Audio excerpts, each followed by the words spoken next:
Okay, let's start this recording. We're going to do some problems from section 3.1. And the first two, problems 15 and 16, are going to be relatively easy to get at. Let me zoom in just a little bit more. Okay, so in 15 and 16, we have a graph of original function, and then we're asked which one of these functions match the derivative of the original functions that are found over here. So let's see if I understand this. So on the left, those are the derivatives, right? Okay, these are the derivatives. So these are the derivatives. Here's an original function, and one of these four matches this original function. Yeah. Can you look at the degree of the graph and then, that is a fine thing. It'll make more sense when we get some other tools. What I really want to do is just this process. Ready? Let's do it. I'm looking at 15. I'm looking at horizontal tangents. Here, here, here, here, there. Those are all places that there's horizontal tangents. Those are all places where the function have a slope of 0. So I'm looking for a function that has a 0 at 0. All of them have zeros at 0. I'm looking for it being decreasing and then it hits another 0. 0, decreasing, then hits another 0. Indeed, D has that attribute, but doesn't C? Yes. But then it has another 0, well, it goes positive. It's increasing and then hits another 0. Increasing, hits another 0. D has that attribute? No. C doesn't. So for 15, the answer has to be D. Yeah, Paul? I kind of looked at it, I kind of thought, maybe I just made it up and coincidentally got the right answer, but isn't the derivative of cosine, sine, or something? The derivative of sine is cosine. That's what I did. I was like, oh, isn't it switched around, sine? Is it okay to do like that? No. I don't want you to, I don't want you, I got this fact that I'm not quite sure of, and then I'm going to apply that fact to other things. Right, all One, right. if you're going to use a fact, make sure it's a fact that you absolutely know. Like the fact that I'm saying, when you have a horizontal tangent, the derivative function has a value of 0. That's a fact that you can take to the bank. How much? Hundreds. Guys. All right. Number 16. Horizontal tangent, horizontal tangent, horizontal tangent. Okay? At 0, it's 0. That doesn't help me. But as I go from here to here, my function is decreasing. So the derivative function is going to be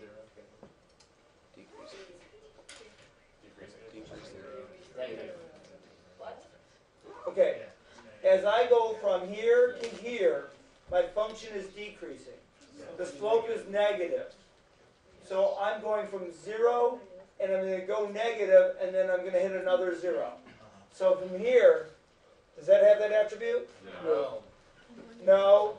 Yeah. This is 0, I go negative, and I hit another 0. From here, as I go this way, from this 0 to this 0, my function is increasing. From this 0 to this 0, my function, the derivative is positive. So that function, this function has that derivative. So the answer is C. Right. Yeah.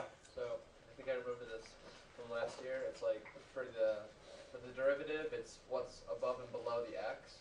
Defines it as positive and negative, right? Mm-hmm. And then which way it's moving is for the other one, right? Correct. Which way is that statement's so vague? I can't. There's nothing I can grab I onto. think what you're saying is that Where- the original function where it's increasing, the slope of the derivative will be positive. Correct. Increasing will be When a function is increasing, Got it. Boy. its tangent line slopes are positive, so therefore the derivative will also be positive. Where a function is decreasing, its tangent line slopes are negative, the derivative function will have a negative value. Where the tangent lines are horizontal, the derivatives will be 0. Yeah? Wasn't there something where if the original is like to the third degree, the derivative is going to be to the second degree? That's a true statement, but you can't prove it yet because you don't have the, I don't think you have the tools yet. It is a true statement though. No, maybe you can prove it. I can prove it. You can prove it? Maybe. Maybe? Right. All right. So there's 15 and 16. Let's take a look at 19.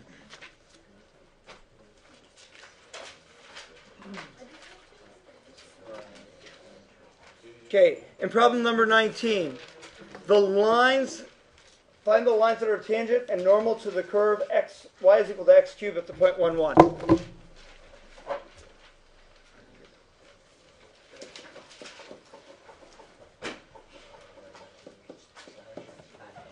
I'm going to start with the question, what do I need to know in order to give the equation of a tangent line? A slope and a point. What do I have so far? A point. I need a slope. So I could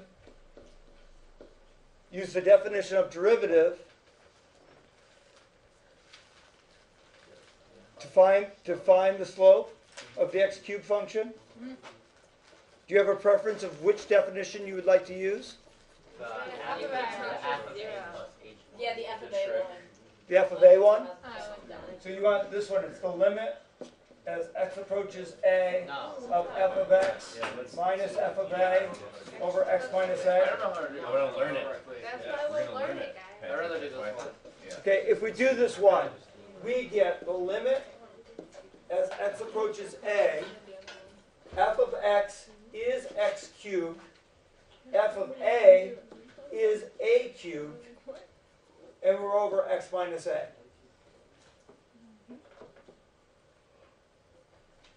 We cannot apply the limit at this point. If we put an a wherever there's an x, we get a minus a. Denominator goes to 0. The expression is undefined. We can't use substitution at this point. Yes? Can't you take out x minus a from the top? And the answer is, do you know what that curve looks like?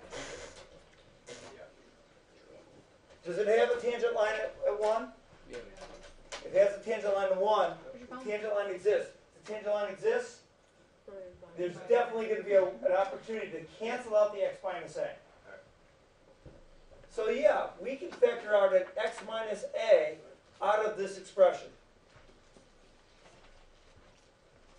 Question is, what's left over?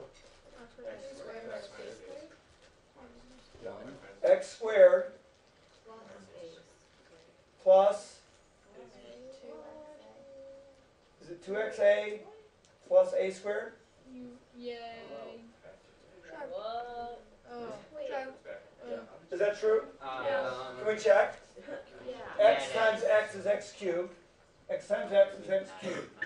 X times 2xa is 2ax squared. X times a squared is ax squared, a squared x. Now this one, negative a times x squared is negative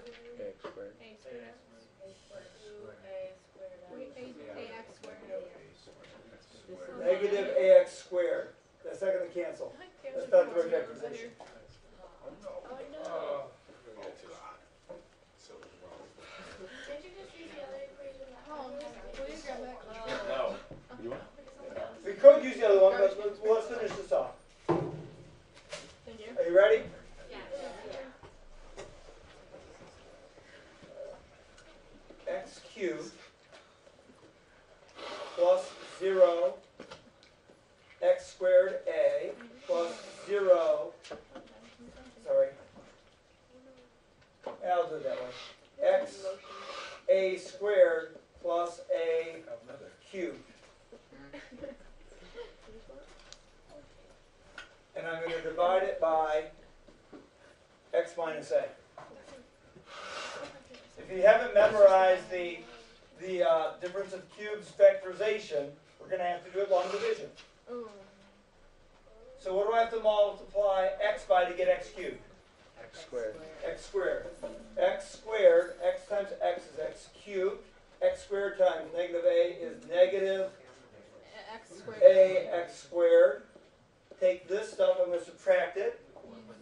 That means I'm going to distribute the negative sign through, and I end up with ax squared. And let's bring down the 0xa squared. What am I going to have to multiply x by to get ax squared? Ax. Yeah. Ax times x is ax squared. Ax times negative a is negative a squared x. I'm going to subtract that, which means I'm going to distribute the negative sign through. Those cancel, and it leaves me a squared x, and bring down the a cubed. What am I going to multiply this by to get plus a squared? A squared times x squared is a squared x. A squared times minus a cubed. Subtract them, distribute the negative sign. Oh, poop. Where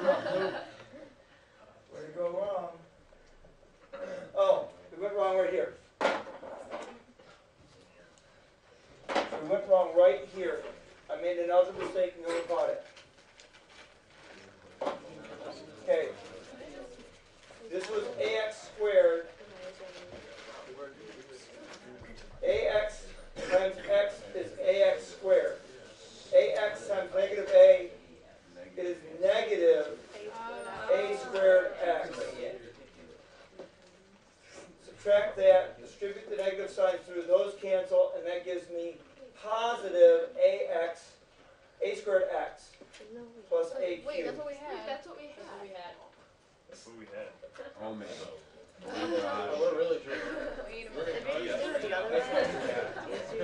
Yeah. Let's try the other form now. Let's do it the other way. No, transcription error. What am I dividing? Negative a cubed. That right there is a negative. So we were wrong from the beginning. Oh man. Oh, well done. Oh, so then we have that plus a cubed at the end, so it will cancel out. Okay, and then A squared x a squared x minus a cubed. a cubed. Subtract them. 0. There we go. So there's the factorization. It's x squared plus ax plus a squared. This times that equals that. Those cancel. Yes. Now, as x approaches a, we end up getting a squared plus a squared plus a squared squared, or 3a squared. That's what I got. Plain. So, the derivative function is 3a squared. The value of the derivative function at 1 is therefore equal to 3. So the tangent line, which is what we were trying to get in the beginning, is going to be y is equal to 3 times x minus 1 plus 1.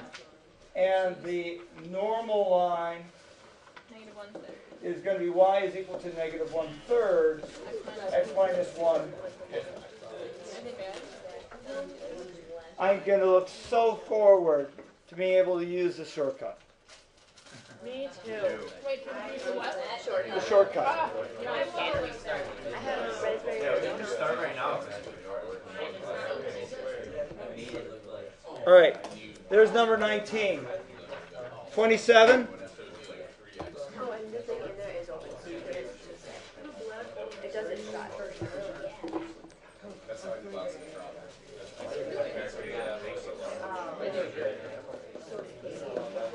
Still I have alive water. tomorrow. You got water? Yeah. You got water?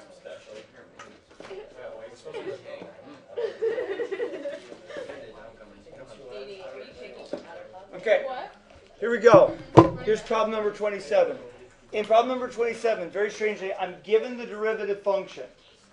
And I'm given one other fact, and that is f of 0 is equal to 1. Translate that into something that you're more used to seeing.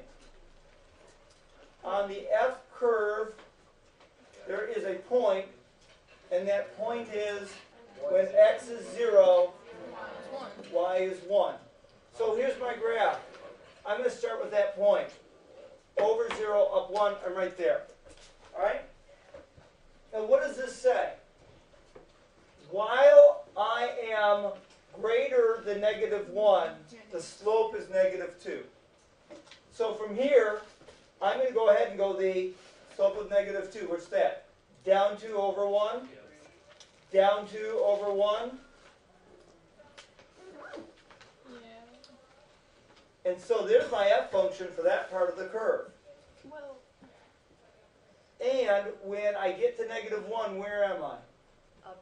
Up here, I'm up here at -1, I guess 3. Yep. Is that right? Yep. All right. When I'm less than, when x is less than -1, I have a slope of 1. What does that look like? Back 1, down 1? Yeah. Down 1. Back 1, down 1, back 1, down 1. And there's my f function. I had a starting point, and I moved according to the slopes that they gave me. When I couldn't use this slope anymore, I switched over to this one because that's the. So this, all these points have slope 1. All these points have slope -2. All right. 41.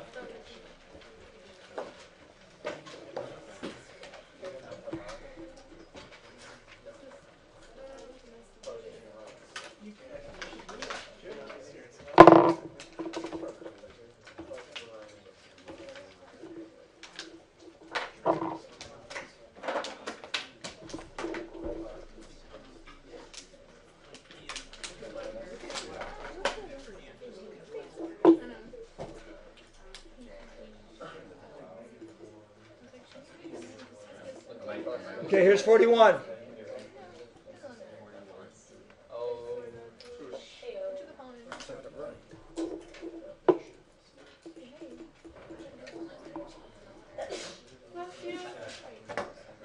Okay, in 41, which of the following is equal to the right-hand derivative of f at x minus okay, and we're dependent on this piecewise function, right? Oh, I didn't even see the function, which is why. So here's the function up here. I want it at 0, and I want the right hand. So which one of these two is in play on the right-hand side? 2x minus 1. Geez, I wonder what the derivative of that function is. Probably 2. Just a guess. 2. It's 2. You know, you read it up. 2x. It's a linear function. All of the slopes to the right of 0 are 2. The answer C.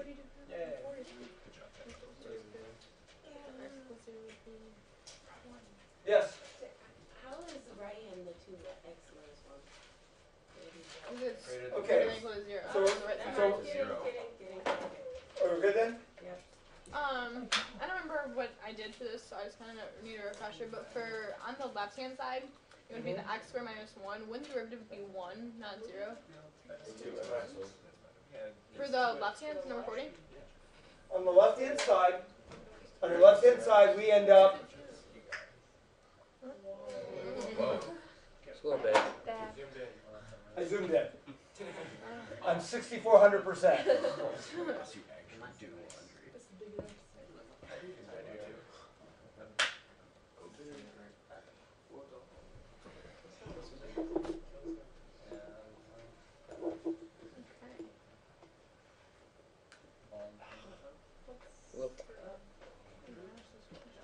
I don't even know if I'm on the right page Yes, you anymore. are. That's where it is. You're there. No, you're not. No, you're not. Just kidding. Up a little bit. Wait, I know what page. I need to be on page 108. If I do that. There we go. There we are. All right. So, when we're on the left-hand side, the x squared minus 1 is the part of the curve that we want the derivative from. Mm-hmm.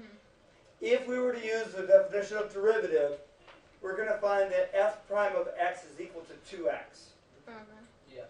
Yes. At 0. At 0, 2x is equal to 0. Oh, yes. Okay. Alright, I just can't remember what I had done. When I say the derivative of this is 2x, how many people know that shortcut and are like just dying to use this instead of the limit definition? How many people do not know this shortcut? Okay, you three. Who did you have for pre-calc? For the people who raised their hand, who did you have for pre-calc? So how is We learned. I wonder if Clemency's class covered different topics. No. We did panels in like class. All right. We learned. Yeah, we did. Anyway, that concludes the recording. Let's